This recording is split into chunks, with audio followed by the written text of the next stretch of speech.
국내 인구의 약 20% 정도가 탈모로 고통을 받고 있다고 하기도 하죠. 최근에는 스트레스나 다이어트, 여러 가지 환경 문제 등으로 탈모로 고민하시는 분들이 더 많아지고 있는 느낌입니다. 오늘은 뿌리는 탈모 치료제의 대표적인 두 제품, 미녹시땡과 엘크라땡에 대해서 비교해 보겠습니다. 그럼 오늘의 약 사용 설명서 시작하겠습니다.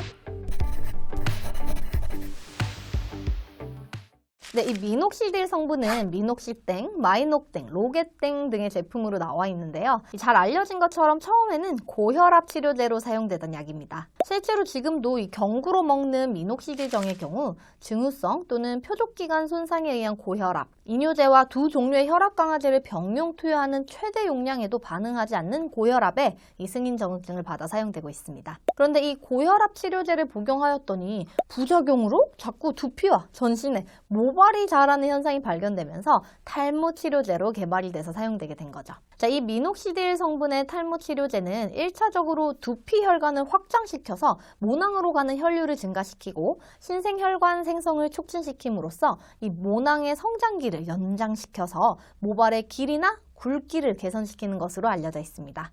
이 미녹시딜 성분은 남성이나 여성의 안드로젠성 탈모에 이용되는데요. 남성의 경우 주로 5%를, 여성의 경우 주로 3%를 사용하도록 되어 있습니다.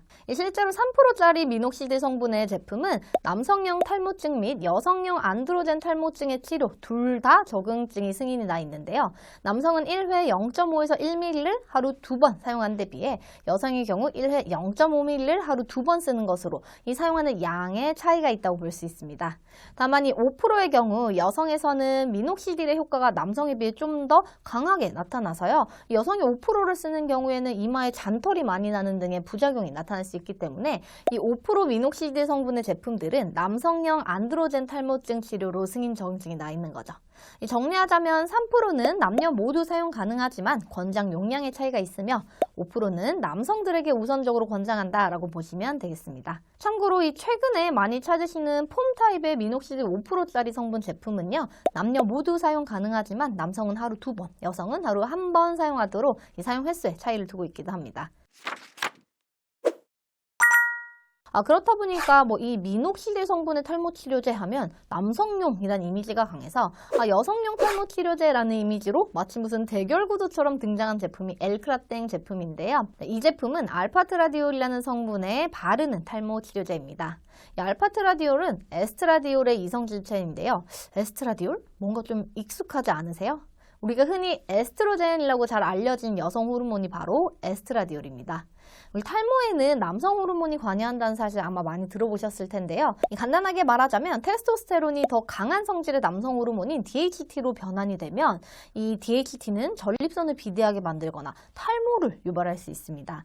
이 테스토스테론이 DHT로 변환된 데는 5알파 리덕테이즈라는 효소가 관여하는데요. 이 효소의 작용을 억제하면 탈모를 유발하는 DHT의 생성이 줄어들면서 전립선 비대나 탈모를 치료할 수 있는 개념이 됩니다. 우리 처방받아 복용하는 프로페시땡, 아보다땡과 같은 이 탈모 치료제들이 바로 이 5알파 리덕테이즈라는 효소의 활성을 억제하는 성분이고요. 그래서 이 프로페시땡의 성분인 피나스테리드와 아보다땡의 성분인 두타스테리드는 전립선 치료제로도 이용될 수 있는 것이죠. 자, 다시 본론으로 돌아와서 이 알파트라디올 성분 역시도 이 5알파 리덕테이즈의 작용을 억제하고 테스토스테론을 DHT로 가게 하지 않고 에스트라디올로 전환시키는 아로마테이즈라는 효소를 활성화함으로써 이 모낭세포의 증식을 도와 탈모에 도움이 됩니다.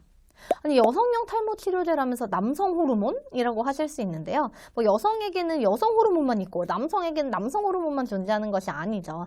그리고 또 여성이든 남성이든 안드로젠성 탈모는 이 DHT라고 하는 호르몬과 관련이 있기 때문에 실제로 승인 정증 모두 경증의 여성형, 남성형 안드로젠 탈모증으로 되어 있는 것을 확인하실 수 있습니다. 자, 한마디로 엘크라땡 역시도 남녀 상관없이 사용이 가능하다라고 할 수 있죠. 자, 그럼 뭔가 알파트라디올이 기전상 근본적으로 해결을 해줄 것 같으니 엘크라땡 제품이 좀 더 효과가 좋을까라고 생각하실 수가 있는데요. 사실 이 적응증에도 힌트가 나와 있듯이 엘크라땡 제품은 경증의 안드로젠성 탈모에 사용이 권장되므로 효과는 미녹시딜 성분이 좀 더 강하다고 할 수 있습니다.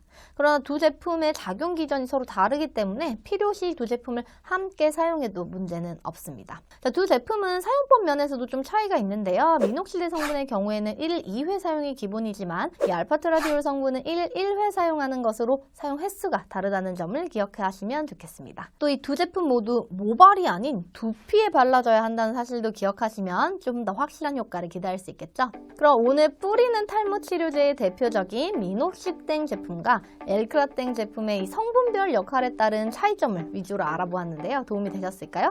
그럼 지금까지 김정은 약사였습니다. 오늘 더 건강하세요.